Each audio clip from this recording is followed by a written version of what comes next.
Acacia, and today I'm going to be reading Mark chapter 8, verses 34 to 38. So I'm just going to read that really quick. It says, "And calling the crowd to him with his disciples, he said to them, 'If anyone would come after me, let him deny himself and take up his cross and follow me. For whoever would save his life will lose it, but whoever loses his life for my sake and the gospel's will save it. For what does it profit a man to gain the whole world and forfeit his soul? For what can a man give in return for his soul? For whoever is ashamed of me and of my words in this adulterous and sinful generation, of him will the Son of Man also be ashamed when he comes in the glory of his Father with the holy angels.'" And I'm so grateful that I have the opportunity to share this today with you, because this is a specific passage that's actually played a huge part in my life and my walk with the Lord. So before I heard this passage, I was headed down my own path, kind of in a way that was very destructive, and it was mainly in my friendships and relationships.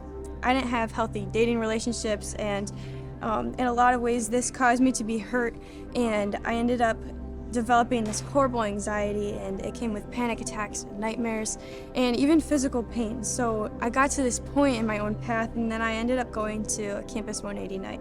And this truly changed everything for me, because I heard the preacher reading this part of scripture, this passage about surrendering and denying everything to follow Jesus. And he said, "What are you not willing to give up for Jesus?" And I knew that night that I was afraid to give up my desire to be in a relationship. I was scared to lose what little control I thought I had, because I wanted to have it. I wanted to be in control. But the preacher said this quote. He said, "He is no fool who gives up what he cannot keep to gain what he cannot lose."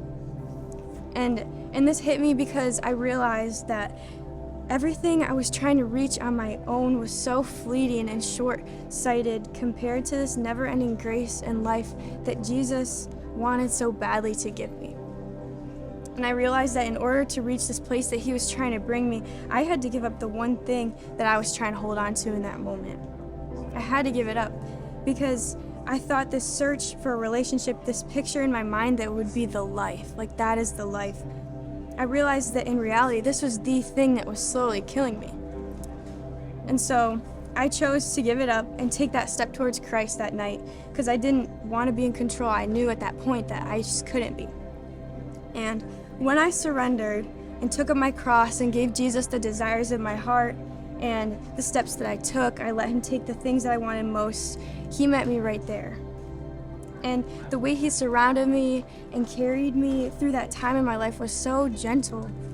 He didn't make me feel shame or guilt.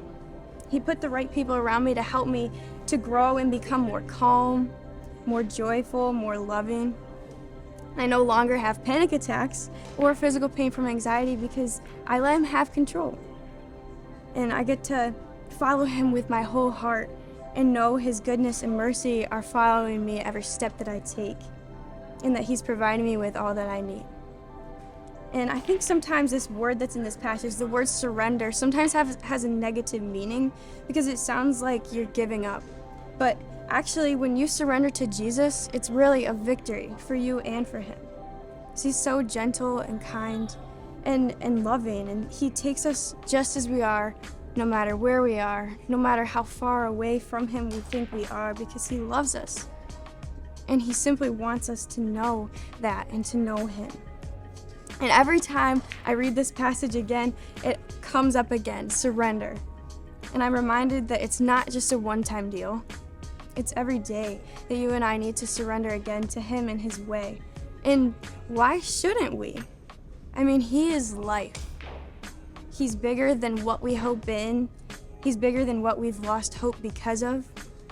He's life and truth and love, and why shouldn't I give up everything just to know more of what that's like?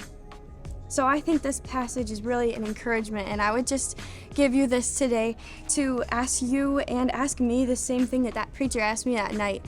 What are you not willing to give up for Jesus?